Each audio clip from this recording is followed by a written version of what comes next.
Hello everyone, this is Johnny Crass, and it is time for another rambling rant, or whatever I'm calling these.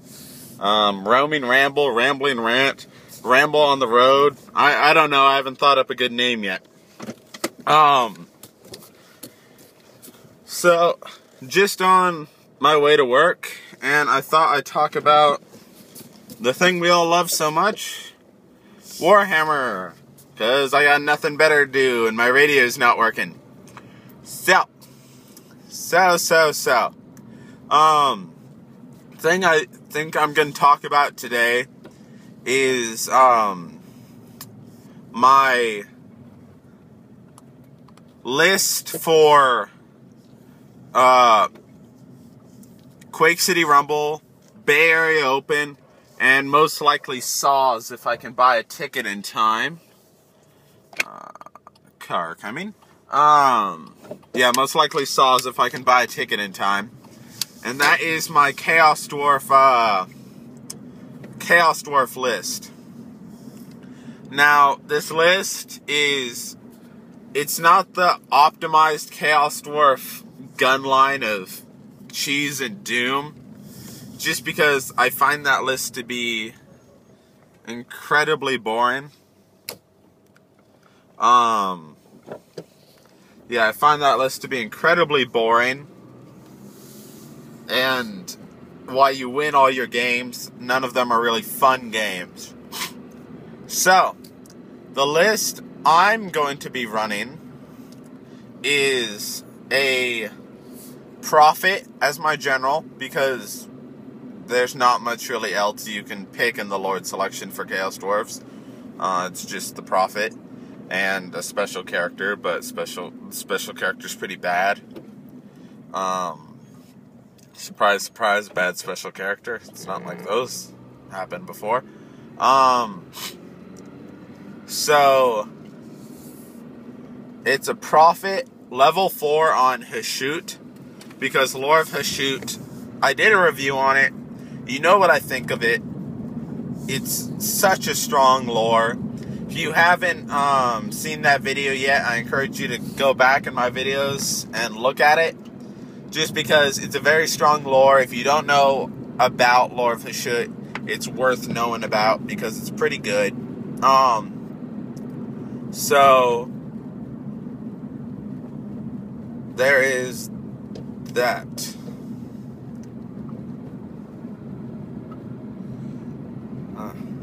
People don't know how to drive. That was pretty odd. Anyway, yeah. Just lost my train of thought there. I was talking about, my tournament build. So, it's a level 4 Hashut with, Charmed Shield, because Charmed Shield's amazing. Best 5 points you ever spend. Talisman of Preservation and Dispel Scroll. Now, giving him Dispel Scroll breaks my normal golden rule of never giving a level 4 Dispel Scroll. But there's not really much else in the army that can take the Dispel Scroll and live for any amount of time. I have one other mage, but I expect him to die fairly early on in the game. So just keep my Dispel Scroll handy, keep it secret, keep it safe. I'd run Chalice of Blood and Darkness, except it's just such a bent item, and it ruins people's games. It's just horrendous for 50 points. If you don't know what it does, I'll just go over it. So, 50 points, it's an arcane item. At any point, in Forge World FAQ'd it, and they said any point during a magic phase. You can roll 2 die 3. 1 die 3 is for yourself, and 1 die 3 is for your opponent. And they lose that many power and dispel dice, respectively.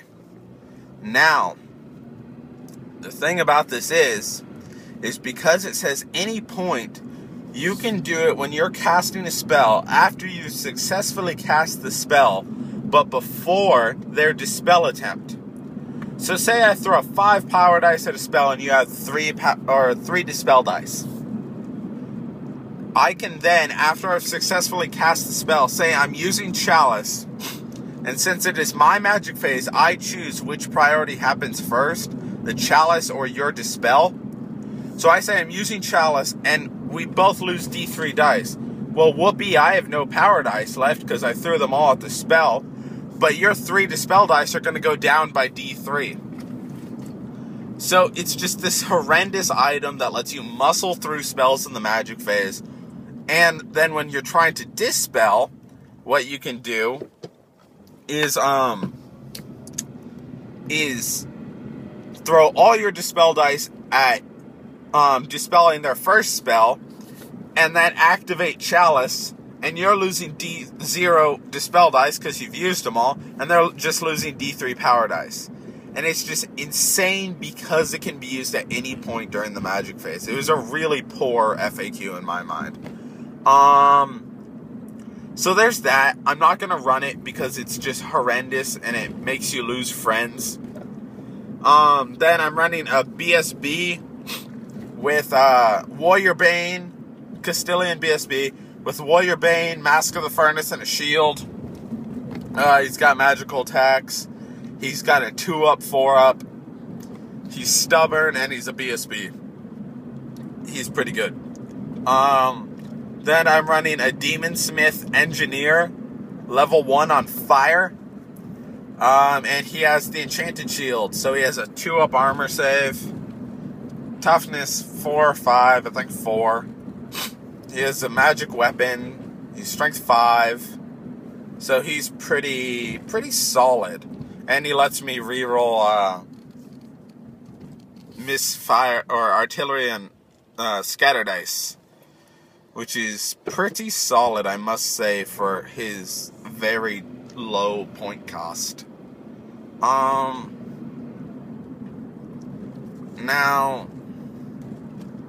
we move on to the core. Core of the army is 25, or maybe it's 27. It's 25 Infernal Guard with great weapons, full command, shields, and the wailing standard, so they cause terror. Then another unit of 10 Infernal Guard with fire glaives and a musician, and they have shields also. It fills core. I'd much rather have my core be filled with blunderbuss, but I don't have the models for blunderbuss, sculpted or painted, so I'm just not going to go through that because it's not worth my time. And the great weapons aren't bad. They're strength 4, weapon skill 4, can get hatred because of a shoot. So they're not bad, they're just not great. Now what was I going to say? Oh, then special. Special, I have a Death Shrieker rocket with no upgrades. Death Shrieker rockets are really, really good. We're turning. And we're turning again. Up. Aha, my clever little camera holder is working out nicely. So I'm taking a Death Shrieker rocket, because Death Shrieker rockets are really good. I'm taking a Magma Cannon, because Magma Cannons are really good. I'm taking an Iron Demon with the Hellbound upgrade, so it's toughness 8 with 8 wounds, unbreakable, 3-up armor, has magical attacks. It's just horrendous. You're not going to get points out of it, because it's so hard to kill. It's like the old Steam Tank, pretty much. And then that brings us to our rare. Now, Chaos Dwarf lists, pretty much will auto-include a Kadai Destroyer, because the Kadai Destroyer is just absolutely horrendous. You can ask really anyone, and if they know about Chaos Dwarves, the only thing they'll know about is that the Kadai Destroyer is an abomination against Warhammer. So, of course I'm running one, because why not? They're so good for their points. They should really be 100 points more than they are. That's how strong they are. And then I'm running a Chaos Siege Giant with Runes of Hatred. Now, he's kind of just because I love giants. I've always loved giants. Giants are what got me into Warhammer, pretty much. So, he's pretty much that. Runes of Hatred lets him re-roll the amount of random attacks he makes, which is really good because the Chaos Siege Giant attack chart is a little different than the normal Giant attack chart in that it's better in every single way. And Runes of Hate also lets him re-roll his Thunder Stomp, because the Thunder Stomp is a random attack. So, rules as written, Runes of Hate lets me re-roll my Thunder Stomp, even though it doesn't make any sense. He has a 5+ armor in close combat, 3+ armor against anything with range, which is pretty good. Wow, I came to work really early. I did not mean to do that. I'm like an hour early. Oh, I guess I have more time to record my video. So yeah. What was I saying? Oh, I was talking about, the Chaos Siege Giant. Right. So, Runes of Hate also gives him, the Berserk Rage special rule. Means he has Frenzy and all that. But really, it's not that big of a deal. Like, he has to take leadership tests and he has to always overrun. But I don't expect him to be beating things in the first round of combat at all. And I don't expect him to, get out of this. I don't expect him to fail a leadership 10 on a reroll so that he has to charge. So pretty much that's the list. How it's going to be played is, how it's going to be played is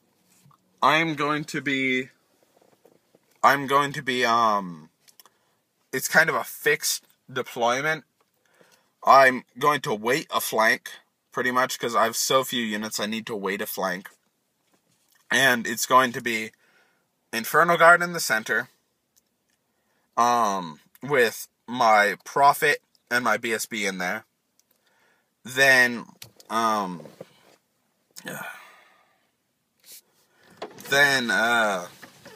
it's going to be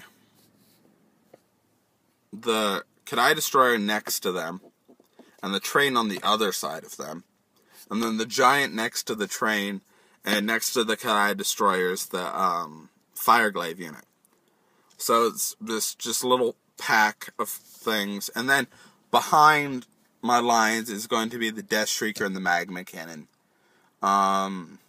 If I have a chance to deploy on a hill, of course I'll take the hill so I can have better line of sight and all that. And pretty much the idea of the list is, if you have range superiority over me, I'm just going to push at you. But if you don't, I'm just going to Magma Cannon, Flames of Asgore, and Doom Rocket you, or Death Shrieker you, until I force you to come towards me. And then once you come towards me, I'll hit you with the train, I'll hit you with the Destroyer, and the Giant will help clean up anything that he needs to clean up. It's a fairly strong list. I've been doing really well with it, like, pulling out, either just crushing the person, or pulling out, like, last-ditch wins, because the Destroyer just didn't die, and he just walked through things. Yeah, that's kind of how the list plays.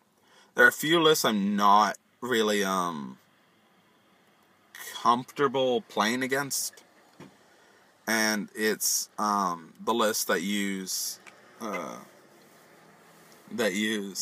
a lot of chaff, a lot of double fleeing, like Wood Elves. I'm not comfortable playing against Wood Elves. They won't get any points out of me, but I won't get enough points out of them to really get a big win, which is, this list is a boom and bust list. I'm either going to boom and just wipe you off the face of the table, or I'm just going to bust and everything's going to go wrong, and then you're just going to smash what few units I have left. A few armies I really want to fight are Beastmen, just because Chaos Dwarves are a hard counter to Beastmen, good armor save, good combat troops, strong magic phase. It's just pretty good against Beastmen. A lot of Terror Causers. Beastmen do not like Terror Causers. Orcs and Goblins, just because Orcs and Goblins need to get stuck into a fight, and I can win a fight against a Goblin or an Orc any day. Like, even Savage Orcs have nothing on the Kadai Destroyer. He just rips them apart. Black Orcs are a joke. I mean, if they had weapon skill 5, I might say that Black Orcs are good. But as they're written, they're a joke. Magma Cannon will just pick them up, no problem. So those are a matchup I'd like to see. Warriors are another matchup I'd like to see. They're not really that scary in my mind. I might suffer a little bit taking on Skull Crushers, just because they have Strength 5 magical attacks, which pretty much means the only thing in my army that can really open them up is the Kadai Destroyer, and they're actually hurting the Kadai Destroyer, unlike a lot of things in Warhammer. So that's a little bit of a problem for me. But honestly, the rest of the Warrior army I should be able to just walk through. Though, with the new Warriors book, I don't know how they're going to go. I'm going to definitely be playing the new Warriors book, just because Warriors and Beastmen were my first armies back when it was Hordes of Chaos, and they're just too rewarding not to take. Let's see what else.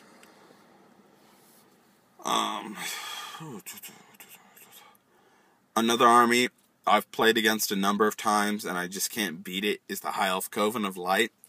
Though it does not seem that popular in Northern Cali.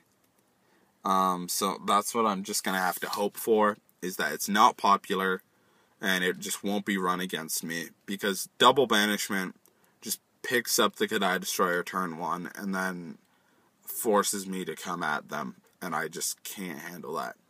Another army I'd love to play, just because I know the matchup like the back of my hand, and I find them a really easy army to play against, would be Ogres.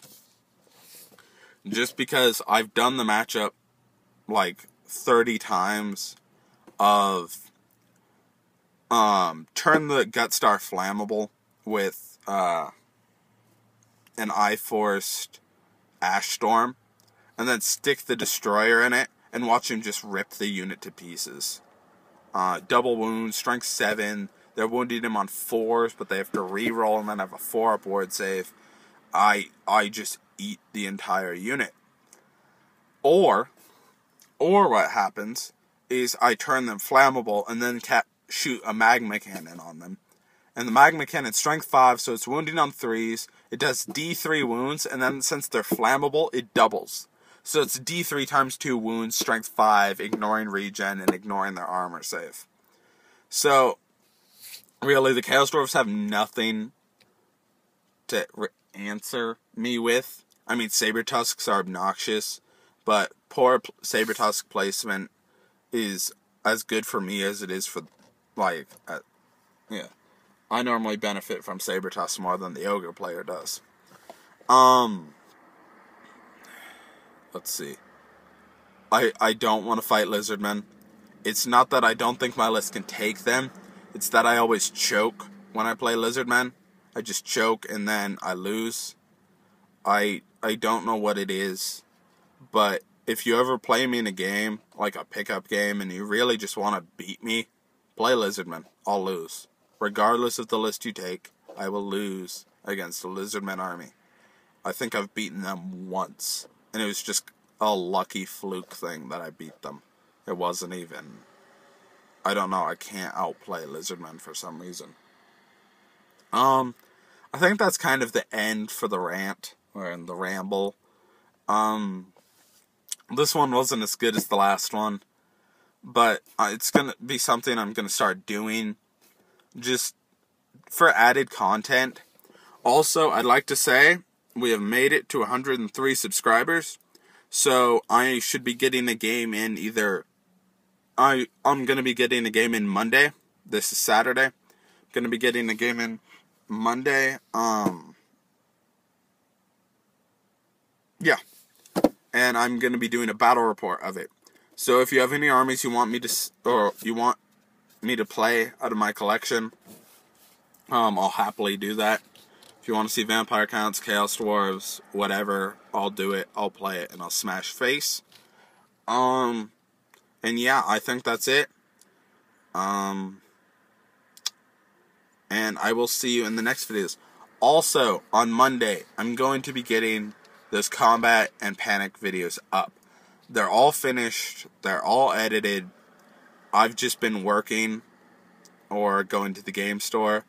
And between the two, I just haven't had time to just upload them. My computer's kind of slow, and it just takes me a while to upload them. Alright, so until next time, this is Johnny Crass. Like and subscribe, follow me on Twitter, do all those fun things. See you later.